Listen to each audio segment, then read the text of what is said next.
Doctor Hafeez Aurangzeb तर्जुमान young doctor association Khyber Pakhtunkhwa.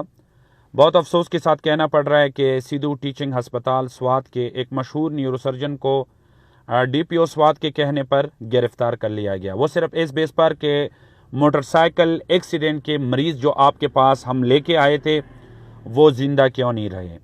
उनका काफ़ी खून बह चुका था, वाइटली स्टेबल नहीं थे, बेहोशी की हालत में थे, GCS उनका डाउन था। डॉक्टर साहब ने भरपूर कोशिश की, फ़र्स्ट एड दिया गया, उनको ट्रीटमेंट दी गई और उनको मैनेज भी कराया गया, लेकिन मौत और ज़िंदगी अल्लाह के हाथ में है।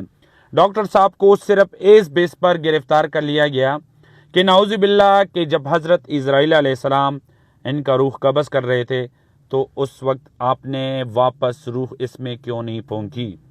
DPO के इस अमल पर, SHO के इस अक़दाम पर हम लानत बेचते हैं, मज़म्मत करते हैं।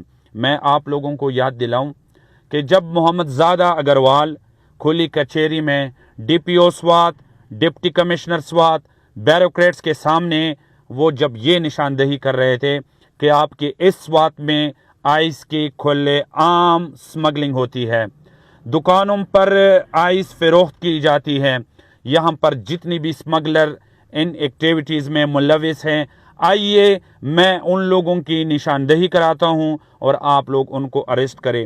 DPO साहब उस वक्त तो आप स्क्रीन पर नज़र नहीं आए। मोहम्मद ज़ादा अग्रवाल को जब कत्ल किया गया तो उसके कातिल कहाँ गए। DPO साहब स्वात में खुलेआम कत्लेआम होती है, लोगों को कत्ल किया जाता है, लोगों को अगवा किया जाता है, उस वक्त आप स्क्रीन पर नज़र तो नहीं आते। आपने एक मुअज़्ज़ज़ पेशे के गिरबान पर हाथ डाला, आपके FIR पर भी हम लानत बेचते हैं और आपके इल्लीगल एक्टिविटीज़ पर भी हम लानत बेचते हैं। हम वज़ीर आला से ये मुतालबा करते हैं कि DPO पर इंक्वायरी बिठा दी जाए, उनको सस्पेंड किया जाए, आपके SHO पर इंक्वायरी बिठा दी जाए, उनको भी सस्पेंड किया जाए, थानेदार को टर्मिनेट किया जाए। अगर हमारे ये मुतालबात नहीं माने जाते, young doctor association Khyber Pakhtunkhwa एहतिजाज की कॉल देगी। खैबर पख्तूनख्वा के सारे हस्पतालों की हम बंदिश करेंगे। ये हड़ताल, ये एहतिजाज उस वक्त तक रहेगी जब तक हमारे मुतालबात नहीं माने जाते। Thank you.